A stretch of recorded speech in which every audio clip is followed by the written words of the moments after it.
비장한 표정으로 경기장 안에 들어선 검투사. 관중석에선 귀가 찢어질 듯한 함성이 터져나옵니다.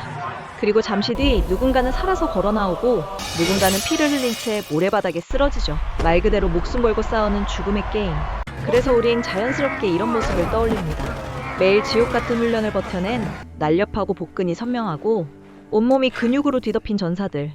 딱 보는 순간 느낌 오는 몸 있잖아요. 아, 저 인간이랑 싸우면 잣되겠다. 근데 놀랍게도 실제 고대 로마 검투사들의 몸은 우리가 영화에서 보던 이미지와 꽤 달랐습니다. 오히려 기록과 연구를 보면 몸집이 크고 지방도 어느 정도 붙어 있었던 걸로 보이죠. 한마디로 말해서 생각보다 통통했다는 겁니다. 근데 이게 더 이상합니다. 아니, 목숨 걸고 싸우는 인간이 왜 살을 찌워? 가벼워야 빨리 움직이고 더 빨리 반응하고 오래 살아남는 거 아니야? 네, 맞습니다. 우리 상식으론 당연히 그렇죠. 그런데 당시 로마는 오히려 검투사들에게 보리와 콩 중심의 고탄수화물 식단을 먹였고 일부러 체지방을 유지하게 만들었다는 거죠. 도대체 왜 그랬을까? 오늘은 로마 검투사들이 우리가 생각하는 것과 어떻게 달랐는지, 그리고 그 몸이 어떻게 죽음의 게임에서 살아남기 위한 구조가 됐는지 재미있는 사실들을 살펴보죠. 우선 기원전 3세기 로마 공화정 시대로 가봅시다. 의외로 검투 경기는 처음부터 거대한 스포츠쇼가 아니었어요. 시작은 훨씬 음침하고 피비린내 나는 장례의식에 가까웠죠. 당시 로마 주변의 에트루리아 문화에는 죽은 귀족을 기리기 위해 사람끼리 싸우게 하는 풍습이 있었다는 설이 유력합니다. 주로 포로나 노예들이 서로 죽을 때까지 싸웠고 그 피를 죽은 자에게 바치는 일종의 제의였다는 거죠. 그리고 기원전 264년 로마의 유니우스 브루투스 가문이 장례식에서 세 쌍의 검투사를 싸우게 했다는 기록이 등장합니다.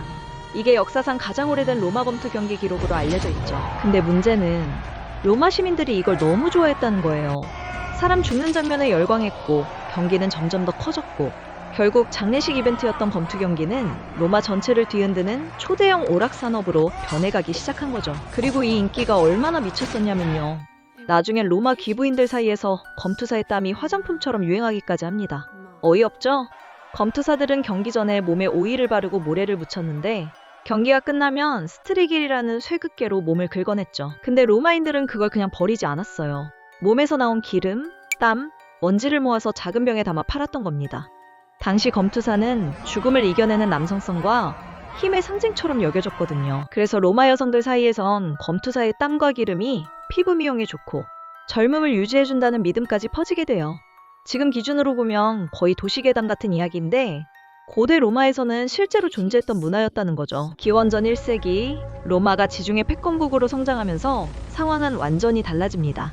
갈리아 히스파니아, 그리스 북아프리카에서 전쟁 포로가 대량으로 유입됐고 이제 검투 경기는 단순 의식을 넘어 거대한 산업이 되기 시작하죠. 잘 키운 검투사 한 명은 엄청난 돈을 벌어오는 흥행 카드였거든요. 당시 레벨 있는 검투사 한 명을 훈련시키는 데는 수년이 걸렸고 무기훈련, 식비, 숙소, 의무인력까지 포함하면 엄청난 비용이 들어갔어요. 대표적으로 로마의 루두스 마그누스, 콜로세움 바로 옆에 세워진 대형 검투사 양성시설인데 수백 명 규모의 검투사를 체계적으로 관리했습니다. 황제 직속 운영이 이뤄졌고 의사와 마사지사, 영양 담당까지 존재했죠. 여기서 우리가 잘 몰랐던 포인트 하나. 우린 보통 모든 검투사들을 억지로 끌려온 노예라고 생각하죠? 근데 실제 로마에는 스스로 검투사가 되겠다고 찾아오는 자유시민들도 있었어요. 말해 뭐해요? 당연히 돈 때문이죠. 당시 인기 검투사는 한 경기만 이겨도 일반 노동자가 몇 년 동안 벌 돈을 한 번에 받아갔거든요. 게다가 유명해지면 인기는 거의 연예인 수준. 여성 팬이 따라다니고 이름이 벽화에 적히고 스타처럼 취급받았죠. 그래서 빚에 몰린 사람 전직 군인, 심지어 스릴에 미친 일부 상류층까지 제발로 검투학교 문을 두드렸습니다. 물론 그에 대한 대가도 컸죠. 검투사가 되는 순간 로마 사회에선 인파메스, 명예를 잃은 사람이라 불리는 치욕계층으로 떨어졌거든요. 근데 또 아이러니하게도 사람들은 그런 검투사를 가장 열광적으로 사랑했습니다. 스토리가 있잖아요. 스토리. 그리고 흥미로운 기록. 당시 사람들은 검투사를 호르데아리라고 불렀는데 직역하면 보리 먹는 인간들. 뭔가 전설 속 전사별명치곤 되게 없어 보이죠? 근데 이유가 있습니다. 2014년 오스트리아 연구진이 터키 에페소스 지역에서 발견된 검투사 유골을 분석했는데 여기서 일반 로마인보다 탄수화물 비중이 훨씬 높은 식단 흔적이 확인된 거죠. 주로 먹은 건 보리, 콩류, 귀리 같은 음식들. 의외로 고기 비율은 높지 않았다는 거예요. 즉, 검투사들은 현대 보디빌더처럼 단백질 중심 식단을 먹은 게 아니었어요. 오히려 지방층을 유지하기 쉬운 식단 구조였던 거죠. 근데 여기서 진짜 의문이 생기죠.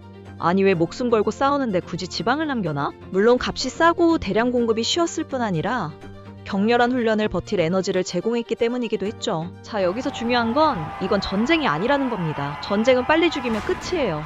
하지만 검투 경기는 다르다는 거죠. 관중들은 피 튀기는 장면을 좋아했어요. 뭔가 막 흥분되잖아요. 도파민 터져나오고. 근데 또 한쪽이 허무하게 10초 만에 죽는 건 재미없어 했죠. 미친놈들인가? 암튼 로마가 원한 건 오래가는 싸움. 그리고 여기서 체지방이 생각보다 중요한 역할을 하게 되는 거죠. 지방층은 베이는 상처를 상대적으로 얕게 만들어요. 근육이 바로 드러난 몸보다 피부 아래 지방이 어느 정도 있는 몸이 표면 손상에 더 강했던 거죠. 피는 철철 많이 나는데 바로 안 죽는 거죠. 실제로 로마 의학 기록에서도 검투사 상처는 깊은 장기 손상보다 표면 열상 비율이 높았다는 언급이 나옵니다. 왜냐면 검투 경기는 생각보다 통제됐거든요. 물론 죽기도 했지만 매 경기마다 죽어나가면 운영 자체가 되겠어요? 비싸게 키웠는데 충분히 뽑아먹자 이런 거죠. 그리고 당시 기록들을 보면 검투 경기의 상당수는 완전히 통제 불가능한 난투전이라기보다 규칙과 심판이 존재하는 일종의 쇼 스포츠에 가까웠죠. 심판 역할을 하는 순마루디스가 개입해 승패를 조정하기도 했으니까요. 즉, 검투사에게 중요한 건 멋진 몸이 아니라 한 방에 안 죽는 몸이었던 거죠. 특히 몸에 어느 정도 지방층이 있으면 팔이나 옆구리, 허벅지 같은 부위가 베었을 때 치명상이 바로 깊게 들어가는 걸 어느 정도 늦출 수 있었죠. 말 그대로 한 번 더 버틸 시간을 사는 겁니다. 게다가 검투 장비도 우리가 생각하는 것보다 훨씬 무거웠어요. 대표적인 검투사 유형인 무르밀로를 보면 거대한 직사각 방패, 무거운 스쿠툼을 들고 싸웠는데 무게가 거의 10kg에 가까웠죠. 청동투구는 또 어떻고요? 시야는 좁고 숨은 막히고 여름엔 안에서 거의 찜통이 됐어요. 거기에 정강이 보호구, 팔보호구까지 차고 싸웠죠. 그러니까 이건 현대복싱처럼 요리조리 가볍게 스텝을 밟을 수 있는 경기가 아니었다는 거죠. 오히려 무거운 장비를 버티면서 짧게 치고 밀어붙이고 끝까지 안 쓰러지는 싸움판. 이런 환경에선 탄수화물 위주 식단과 어느 정도 체격을 유지하는 방식이 생각보다 훨씬 현실적이었던 겁니다. 그리고 애초에 로마 검투 경기는 지금 격투 스포츠랑 구조 자체가 달랐어요. 로마는 싸움 스타일까지도 재밌게 보이도록 설계했습니다. 대표적인 게 레티아리우스와 세쿠토르 조합이죠. 레티아리우스는 그물이랑 삼지창을 쓰는 가벼운 타입입니다. 투구도 거의 안 쓰고 빠르게 움직이면서 상대를 괴롭혔죠. 반대로 세쿠토르는 완전 반대였습니다.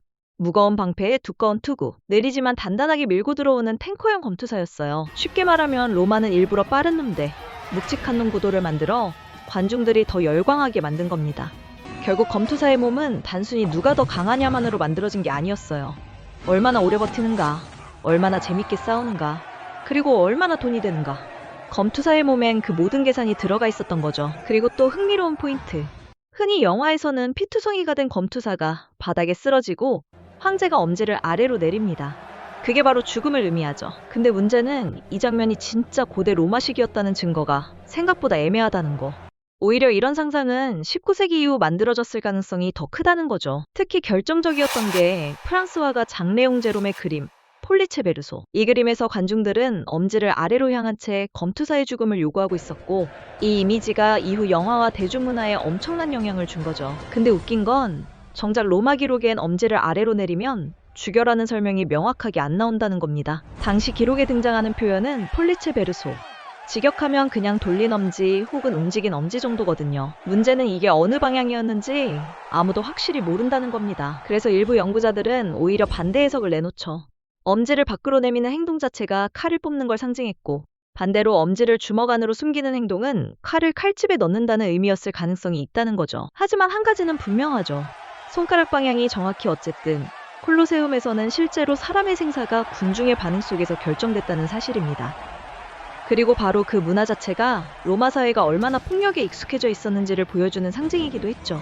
근데 시간이 지나면서 분위기가 조금씩 바뀌기 시작합니다.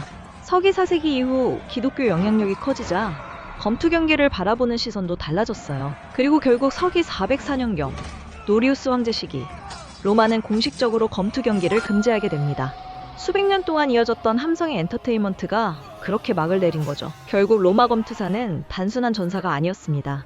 그들은 목숨 걸고 싸우는 전사이자 로마 시민들의 욕망을 몸으로 연기하던 배우이기도 했죠. 그러니까 그 시절 검투사의 몸은 잘 죽지 않기 위해, 더 오래 싸우기 위해, 그리고 더 극적으로 보이기 위해 만들어진 거죠.